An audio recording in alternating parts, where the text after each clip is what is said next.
송은재TV 시작합니다. 윤석열 대통령과 한동훈 비대위원장이 정면 충돌, 또 대통령실에서 한동훈 비대위원장에 대해서 사퇴하라라고 요구를 했는데 한동훈 위원장이 거절했다. 이게 지금 지난 밤 사이에 쏟아진 각 언론의 제목들입니다. 어떻게 해서 이런 일이 벌어지게 됐느냐라는 내용부터 먼저 요약을 해드리겠습니다. 어제 채널A라고 하는 한 방송에서 이관섭 비서실장과 대통령실 비서실장과 한동훈 위원장 또 윤재옥 원내대표가 만났다. 최근에 논란이 되고 있는 소위 김건희 여사의 그 명품백 문제입니다. 그 문제를 어떻게 대처하는 것이 좋으냐 이런 의논을 했는데 이 자리에서 이관섭 비서실장이 윤석열 대통령이 굉장히 경로를 했다. 그러니까 한동훈 비대위원장의 최근 메시지에 대해서 이 국민 눈높이에서 생각하겠다. 이 김건희 여사 부분을. 그 다음에 이 부분에 대해서 거의 막말을 늘어놓았던 이 김경률을 마포에 공천하는 문제. 마포에 공천하겠다라고 한 게 이게 공정한 공천 시스템을 어기는 것이 아니냐. 그래서 윤 대통령이 한동훈 위원장에 대한 기대와 신뢰, 지지를 이제 철회를 했다. 이런 내용을 방송에 보도를 했습니다. 그러자 이 내용을 그대로 캡처를 해서 이 내용을 그대로 따서 이용 의원입니다. 대표적인 친윤 의원이다 이렇게 꼽힙니다.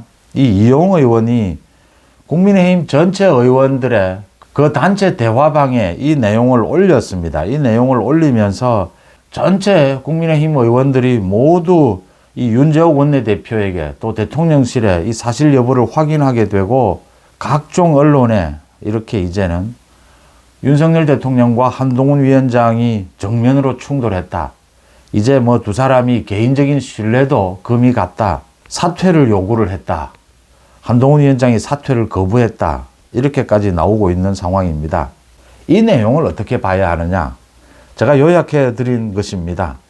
그러니까 출발은 한 4, 5일 전부터입니다. 한동훈 위원장이 김경률을 마포에 이제 공천하겠다, 정청래와 붙이겠다라고 하면서부터 논란이 시작이 됐습니다. 이 김경률이 언론에 되고 바로 그날입니다. 김건희 여사를 프랑스의 마리 앙뚜아네트 왕비와 비교를 하는 사치의 대명사죠. 앙뚜아네트 이 왕비와 비교를 하고 또 여기에 대해서 윤재옥 원내대표가 경고를 줬습니다. 이게 지금 민주당의 전략이다.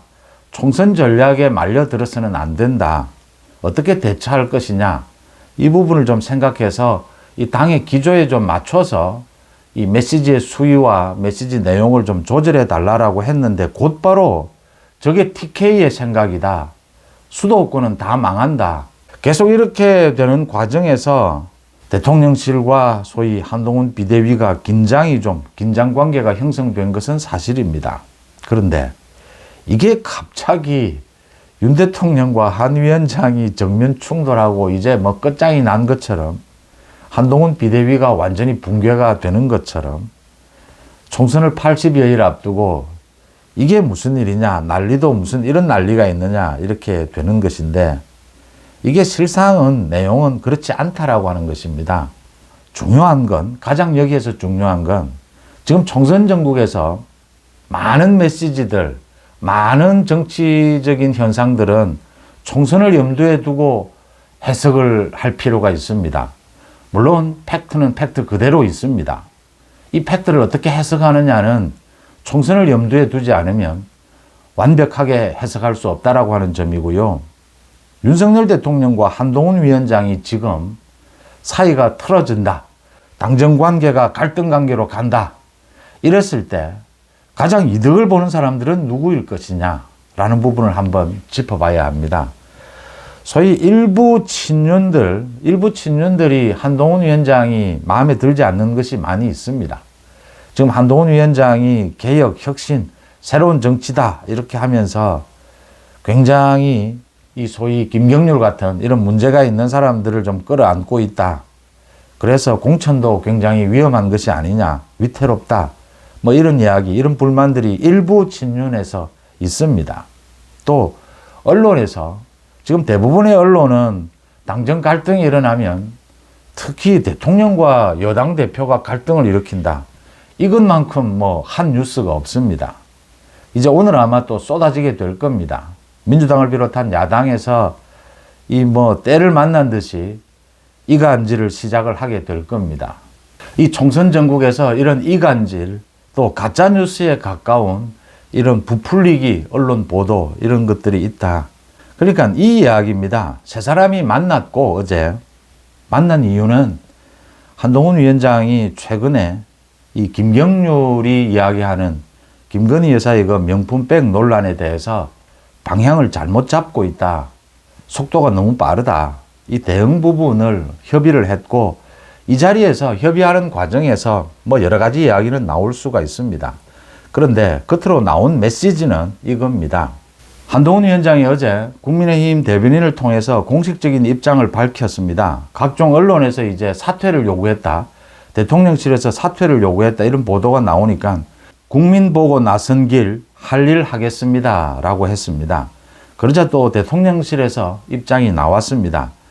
대통령실에서는 뭐 당대표, 여당 대표에 대해서 거취에 대해서 대통령실에서 그렇게 할 권한도 없고 관여할 생각도 없다. 대통령실에서 윤 대통령이 문제 삼고 있는 것은 이 마포월의 김경률을 공천하는 것.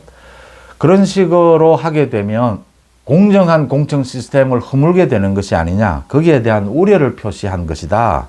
이제 이렇게 입장을 밝혔습니다. 문제는 한동훈 위원장의 입장입니다. 이게 거두절미하고 국민 보고 나선 길 할 일 하겠습니다. 이렇게 되니까 이게 이제 대통령실에서 사퇴 요구가 있었다. 이런 보도에 대해서 한동훈 위원장의 입장인 셈입니다. 이러니까 한동훈 위원장이 사퇴를 받았고 사퇴를 거부한 것이다. 이렇게 언론에서는 해석을 할 수밖에 없는 그런 상황이 된 겁니다. 제가 생각하기에는 한동훈 위원장이 그동안 낸 메시지 가운데 가장 좀 이 점수로서는 낮은 점수를 줄 수밖에 없는 그런 메시지입니다. 이 거두절미하고 국민 보고 나선 길 할 일 하겠습니다. 이렇게 하니까 굉장히 지금 많은 갈등이 있고 또 사퇴 요구까지 있었고 거기에 대해서 한동훈 위원장이 자신의 각오를 밝힌 이렇게 해석될 수밖에 없는 그런 상황입니다. 그러니까 하나하나 따져보면요. 대통령실에서 또 윤석열 대통령도 여당 대표 사퇴를 요구할 권한도 없고 요구할 수도 없고 요구할 생각도 없습니다. 여당 대표에 대해서 대통령이 어떻게 사퇴를 요구할 수가 있습니까?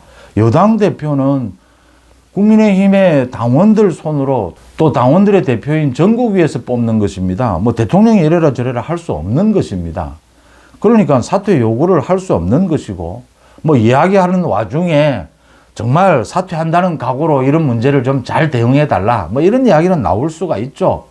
뭐 정치인들도 협의하는 과정에서 그게 사퇴 요구다 이런 보도가 있으니까 한동훈 위원장도 상당히 최근 들어서 이 문제가 참 긴장을 불러일으킵니다. 한동훈 위원장도 상당히 스트레스를 받았다 이렇게 보입니다. 그래서 국민 보고 나선 길 할 일 하겠습니다. 이게 이제 그러니까 국민의 눈높이에서 보겠다. 국민들의 걱정이 있다. 연장선상에 있는 것입니다. 이제 이렇게 말을 하면서 이게 좀 각종 언론에서는 이 부풀려지는 이런 현상을 빚었습니다. 그 다음 김건희 여사의 그 명품백 문제는 이게 그동안 논란이 됐는데 가장 문제가 된 것은 이 김경률입니다. 김경률. 뭐 다른 사람들이 일부 문제를 삼는 것은 이 말의 수위나 내용에 있어서 이 김건희 여사의 문제를 가지고 민주당이 물불 가리지 않고 총선 국면에서 공격을 할 텐데 어떻게 대처하는 것이 좋으냐. 전략적으로 판단할 필요가 있다. 이런 정도의 말은 누구나가 할 수 있는 것입니다. 그런데 김경률이 마리 앙뚜아네트가 나오고 윤재옥이 경고를 주는데 TK와 수도권을 갈라치기 하고 이런 이야기를 하면서 이제 이 문제가 심각해진 것입니다. 거기에 대해서 한동훈 위원장이 상당히 김경률을 좀 두둔하는 듯한 이런 태도를 취하면서 대통령실과 긴장 관계도 생길 수밖에 없었습니다. 김경률이 가장 문제였다라고 하는 것이고요. 그 다음 두 번째, 일부 친윤, 그 가운데 이용입니다. 이용. 이 이용 의원이 이 내용을, 이 언론 보도를, 상당히 부풀려진 이 언론 보도를 국민의힘 의원들에게 그 모두가 공유하는 그 단체 대화방에 이렇게 이 내용을 올릴 필요가 있었느냐라고 하는 겁니다. 이게 이렇게 내용을 올리면서 이 기회를 이용해서 소위 윤 대통령과 한동훈 위원장을 이간질 시키고 싶어 하는, 이렇게 계속 상승작용을 하면서 뭐 엄청난 갈등이 있는 것처럼 이렇게 불거지게 된 겁니다. 이제 오늘은 뭐 야당이 또 쏟아내게 될 텐데, 결국 이 문제는 윤석열 대통령과 한동훈 위원장이 풀 수밖에 없고 풀게 될 것입니다. 그 부분에 시간이 필요하다면 좀 시간을 갖는 것도 좋은 것이고 냉각기를 갖는 것도 좋은 것이고, 이게 한동훈 위원장도 좀 생각해 봐야 될 부분이, 김경률 문제는 제가 한번 며칠 전에 짚었습니다. 이 김경률은 이미 선을 넘었다. 김경률에 대해서는 조치가 필요하다. 한동훈 위원장이 이렇게 이야기를 했습니다. 지금 당을 이끄는 사람은 자신이다. 공천과 총선도 자신의 책임 아래 치르게 될 것이다. 당연한 일입니다. 그 말 속에는 한동훈 위원장이 생각해 볼 부분입니다. 정말 말할 수 없는 것, 뭐 가정을 이끌어도 그렇지 않습니까? 정말 억울한 것, 정말 답답한 것, 이 모든 걸 안고, 이 총선 국면이라고 하는 것은 분명하게 상대가 있는 이 승부지 않습니까? 이럴 경우에는 모든 걸 안고 덮을 것은 덮고 또 좀 기다려야 할 것은 기다리고, 당장 급하다 이렇게 보이는 일이라 하더라도 좀 묵혀둘 것은 묵혀두는, 이런 여유가 있으면서도 탄력이 있는 이런 국정 운영, 이런 부분도 좀 생각할 때가 됐다. 사실 김건희 여사에 대한 이런 정치 공작이라든지 특검이라든지 이 모든 건 지금 민주당과 민주당 주변에 이 총선을 겨냥한 모든 행동들입니다. 모든 공격들입니다. 그러니까 이런 공격을 해석하고 여기에 대응하는 것도 총선 전국을 생각한 전략적인 대응이 될 수밖에 없다라고 하는 점입니다. 이렇게 윤석열 대통령과 한동훈 위원장을 이간질을 시켰으면 하는, 이게 언제나 이럴 수밖에 없습니다. 윤석열 대통령은 대통령으로서 주변에 많은 사람들이 있습니다. 이미 또 많은 사람들이 있었습니다. 이 권력이라는 게 언제나 그렇게 움직이지 않습니까? 한동훈 위원장도 이제 공천권을 쥐고 있는 만큼 윤석열 정부와 좀 소원했던 많은 사람들이 한동훈 위원장을 중심으로 해서 뭔가를 꾀할 수밖에 없습니다. 권력과 권력은 이렇게 충돌할 여지가 언제나 생기게 되는 것이고, 그걸 또 어떻게 조율해 가면서 총선 전국을 이끌어 가느냐라는 부분들이 숙제로 남게 됩니다. 이런 걸 이 기회에 정리할 수 있는 좋은 기회다. 지금 한동훈 비대위를 흔들어서, 한동훈 비대위를 붕괴시켜서 의원총회를 열어서 붕괴시킨다. 붕괴시킬 수 있습니까?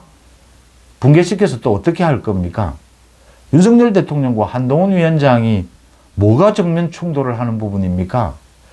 김경률의 그 부적절한 은행, 망언에 대해서 이 부분은 필요한 정리를 해야 합니다.